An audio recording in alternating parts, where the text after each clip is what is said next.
ብቻችሁን በረሃ ውስጥ መኪና እየነዳችሁ እርዱኝ የሚል ድምጽ ብትሰሙ ምን ታደርጋላችሁ? በዛ ላይ የሴት ልጅ ድምጽ።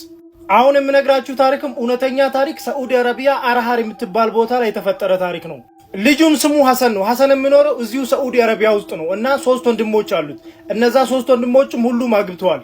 ሐሰንም ችግር ነበረበት። ትልቁ ችግር ጋብቻን ይጠላል፣ አብዝቶ ጋብቻን ይጠላል እና ወንድሞቹ ደግሞ እንዳለ አግብተዋል ከሱ ላይ መጡት።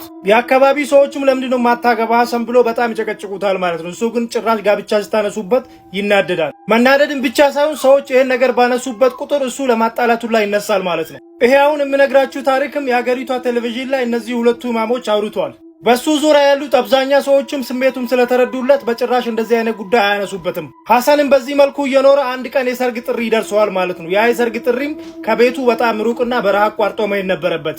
እንዳልኳችሁም የሰርጉ ቦታ በጣም ሩቅ ስለነበረ በረሃውን አቋርጦ መሄድ ነበረበትና አይን ትልቁን በረሃው ለማቋረጥ ይወስናል ማለት ነው። ሐሰንም በረሃውን ሲያቋርጦ የነበረው በሌሊት ነበር ማለት ነው። በዚህ ጊዜ ብቻው መኪና እየነዳ እያለ አንድ ድምጽ ይሰማል ማለት ነው። እሱ ድምጽም እባክህን ትተኸኝ አትሂድ እርዳኝና አብረን እንሂድ የሚል ድምጽ ነበር ማለት ነው። በዚህ ጊዜ ይደነግጥና መኪናውን ያቆማል ማለት ነው። ሐሰንም በድንጋጤ ከመኪና ይወርድና የድምጹን አቅጣጫ ለማጣራት ይሞክራል ማለት ነው። በዚህ ጊዜ ብቸኛው ያየው ነገር ድምጹ ሲመጣበት የነበረው ይሄ ወልፍ ነበር ወይ ደግሞ ይሄ ተኩላ ነበር ማለት ነው። ሐሰንም በዚህ ጊዜ በድንጋጤ ወደ መኪናው ተመልሶ መኪናውን ይነዳል ማለት ነው። አሁንም ጥቂት ከነዳ በኋላ ተመሳሳይ አይነት ነገር ያጋጥማል ወይ ደግሞ ተመሳሳይ አይነት ድምጽ ይሰማል ማለት ነው። በዚህ ጊዜ ወርዶ ቼክ ሲያደርግ ተመሳሳይ ተኩላ እየተከተለው ነው ማለት ነው። ሐሰንም በዚህ ጊዜ የሆነ ትክክል ያልሆነ ነገር እየተካሄደ እንደሆነ ይረዳል ማለት ነው። በዚህ ጊዜ ቁርአኑን ይከፍትና ምንም እንዳልተፈጠረ ነገር ወደ ሰርጉ ቦታ መኪናው ይነዳል ማለት ነው እና ፋይናሊ የሰርጉ ቦታም ይደርሳል። ወደ ሰርጉ ቦታም ከደረሰ በኋላ ለወንዶቹ የተፈጠረውን ነገር ይነግራቸዋል ማለት ነው። ለወንዶቹ ስላችሁ አብዛኛው አረብ ሀገራት ላይክ ሰርግ ሲያረጉ ሴቶች ለብቻ ወንዶች ለብቻ ነው የሚቀመጡትና ለወንዶቹ ነግራቸዋል ማለት ነው ለተወሰኑ ግሩፖች።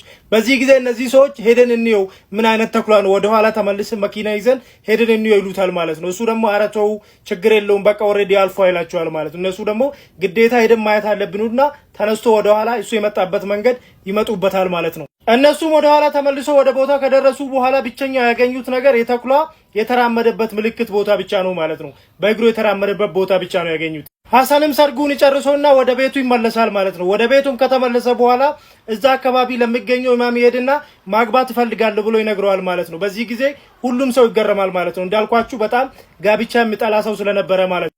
እሳቸው ምን አግኝተህ ነው እባክህ ዛሬ ስለ ጋብቻ የምታወራው? ሌላ ጊዜ ትጠላይል እንደ ይሉታል ማለት ነው። በዚህ ጊዜ የተፈጠረውን ነገር እንዳለ ያስረዳቸዋል ማለት ነው። እሳቸው ሙሉን ታሪኩን ከሰሙት በኋላ ሰይጣን ሲጫወትበት እንደነበረ ይነግሩታል ማለት ነው። አንተን አግብታ የምትኖር ሰይጣን ነበረችና ያቺ ሰይጣን ደግሞ ተኩላው በልተዋለች ወይ ደግሞ በተኩላ ተበልታለች ይሉታል ማለት ነው። ይሄ ማለትም ሰይጣን ጅብና ተኩላ ሲያይ ላይክ ቦታ የሉም ወይ ደግሞ ወደ እናንተ አይቀርብም ማለት ነው። ሐሰንም በዚህ ጊዜ ለሳቸው ቶሎ ማግባት እንደሚፈልግና ቤተሰቦቹን ማስደሰት እንደሚፈልግ ነግራቸዋል ማለት ነውና ሐሰን ያ ሁሉ አመት ተጫወተበት የነበረችው ያቺ ሰይጣን ነች ማለት ነው። ሴት ልጅ እንድትጠላና ጭራሽ ጋብቻ የሚባል ነገር እንድጠላ ያደረገችው እሷ ነበረች ማለት ነው። ፎሎ እንዳይረሳ ወዳቸዋለሁ።